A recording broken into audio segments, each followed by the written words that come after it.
Praise Lord. കുഞ്ഞു കൂട്ടുകാരെ, നമുക്കിന്നൊരു കാര്യം പഠിച്ചാലോ?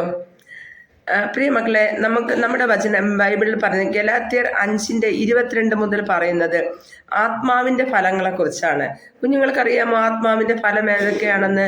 ആത്മാവിന്റെ ഫലങ്ങൾ 9 ഉണ്ട്, അതായത് ഫ്രൂട്ട്സ് ഓഫ് സ്പിരിറ്റ്. അതിൽ ആദ്യത്തേതാണ് സ്നേഹം.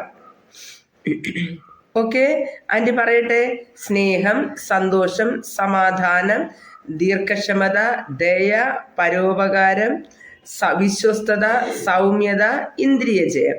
ഇങ്ങനെ 9 ഗുണങ്ങളാണ് എന്താണ് ഫ്രൂട്ട്സ് ഓഫ് സ്പിരിറ്റ്, ആത്മാവിന്റെ ഫലങ്ങൾ. ഈ ഫലത്തെ നമ്മൾ തിരിച്ചറിയുക, ദൈവ സ്നേഹത്തിൽ ജീവിക്കുക. സ്നേഹമാണ് ഏറ്റവും വലുത്. ഹല്ലേലൂയ.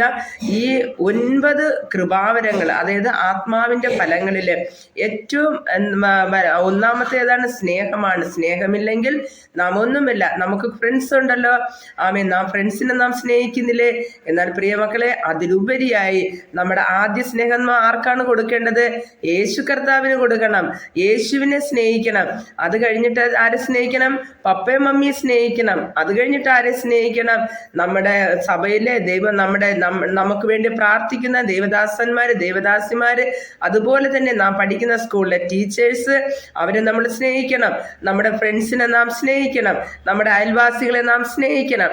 അവർക്ക് എന്തെങ്കിലും ആവശ്യമുണ്ടെങ്കിൽ, ഇപ്പം അയൽവക്കത്തുള്ള നമ്മുടെ കൂട്ടുകാരൊക്കെ ഉണ്ടല്ലോ, അവർക്ക് എന്തെങ്കിലും ആവശ്യമുണ്ടെങ്കിൽ അവരുടെ പപ്പയ്ക്കും മമ്മിക്കും കൊടുക്കുവാൻ കഴിഞ്ഞില്ലേ, നമ്മളിലുണ്ടെങ്കിൽ നാം അത് കൊടുക്കണം. അതാണ് സ്നേഹമെന്ന് പറയുന്നത്.